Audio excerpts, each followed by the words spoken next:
اور زکوٰۃ ادا کر لیں تو ہمارا ہی فائدہ ہے۔ زکوٰۃ سب سے پہلا فائدہ زکوٰۃ کا یہ ہے، بخاری شریف کی روایت ہے، رسول اکرم صلی اللہ علیہ وسلم کے ارشاد ہے کہ روزانہ صبح 2 فرشتے آتے ہیں، ایک اللہ سے دعا کرتا ہے، اور یاد رکھیں فرشتہ اپنی طرف سے کچھ بھی نہیں کرتا، جو کچھ کہتا ہے وہ اللہ کی طرف سے کہتا ہے، اللہم اعط منفقا خلفا، اے اللہ خرچ کرنے والے کو اور دو، خرچ کرنے والے کو اور دیں۔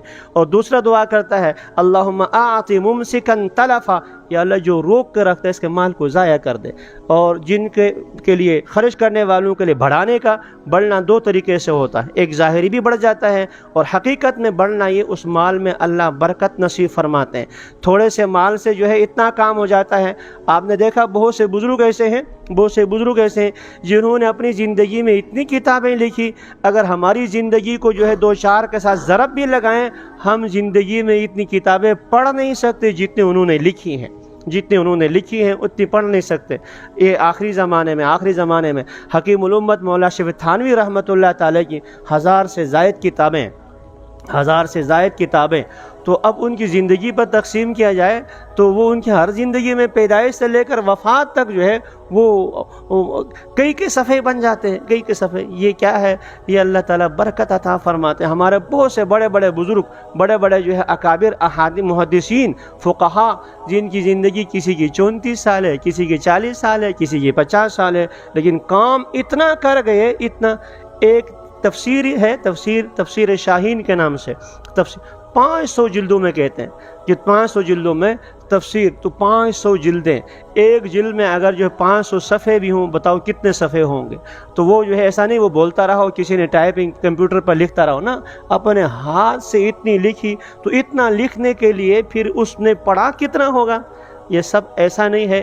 حکیم الامت تھانوی رحمۃ اللہ تعالی سے کسی نے پوچھا، حضرت آپ نے ہر موضوع پر کتابیں لکھی ہیں، لگتا ہے آپ نے کتب بینی زیادہ کی ہے۔ کتب بینی، کتب چھوٹے کاف کے ساتھ، تو کتابوں کی جمع ہے، گویا کہ آپ نے کتابیں زیادہ پڑھی ہیں۔ آپ نے فرمایا میں نے کتب بینی زیادہ نہیں کی، میں نے قطب بینی زیادہ کی ہے۔ چھوٹے کاف کی بجائے بڑا کاف، اور تے کی بجائے توئیں، قطب، ابدال، غوث، اللہ والوں کی مجلس میں رہنا اس کو کہتے ہیں۔ میں نے کتب بینی زیادہ کی ہے، یعنی اللہ والوں کی مجلس میں رہا ہوں، تو اس سے جو ہے اللہ تعالیٰ جو ہے وقت میں برکت عطا فرماتے ہیں۔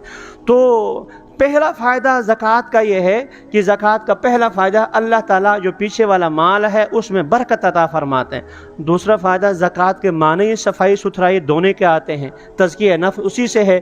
تو جو مال آپ نے زکوٰۃ میں ادا کر لیا، 100 میں سے 2.5 روپیہ، 100 میں 2.5 روپیہ، لاکھ میں 2.5 آپ نے دے دیا، پیچھے 97,500 آپ کے لیے صاف ستھرا مال پاک صاف بچ گیا، تو پیچھے والا مال صاف ستھرا ہو جاتا ہے۔ اور تیسرا فائدہ اس میں یہ ہے کہ اپنے مسلمان بھائی کی مدد ہو جاتی ہے۔ رسول اکرم صلی اللہ علیہ وسلم نے ارشاد فرمایا دوسرے کو صدقہ دینا ایک ثواب ہے، اور اپنے قریبی رشتہ داروں کو دینا یہ ڈبل صلہ رحمی بھی ہے اور صدقہ خیرات بھی ہے۔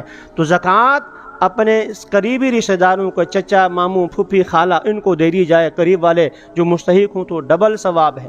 تو یہ چیزیں ہیں جس سے انسان کی یہ زکوٰۃ میں آخرت کے فائدے کے علاوہ اللہ تعالیٰ دنیا میں بھی جو ہے یہ بدلہ عطا فرماتے ہیں۔ اور رسول اکرم صلی اللہ علیہ وسلم کی حدیث میں نے آپ کے سامنے پڑھ لی، اللہ کے نبی فرماتے ہیں صدقے سے مال کبھی کم نہیں ہوتا، صدقے سے زکوٰۃ دینے سے مال کم ہو جائے ایسا قطعاً نہیں ہوتا، زکوٰۃ دینے سے کم ہو جائے۔ اور قرآن کی خود آیت بھی موجود ہے، یمحق اللہ الربا ویربی الصدقات، یرحم اللہ تعالیٰ جو ہے سود کو، بظاہر ہم لاکھ روپے رکھیں، مہینے کے بعد زیادہ آ جاتا ہے، یہ مات بڑھ جاتا ہے مال، تو سود میں بظاہر مال بڑھ جاتا ہے۔ صدقہ خیرات انسان جب جیب سے نکال لے، زکوٰۃ صدقہ فطر نکال لے، جیب سے کم ہو جاتا ہے، یہ ہماری ظاہری آنکھیں کہتی ہیں، لیکن اللہ فرماتے ہیں یمحق اللہ الربا، میں اس سود کو مٹا دیتا ہوں، ویربی الصدقات، اور صدقات کو میں بڑھا لیتا ہوں۔ تو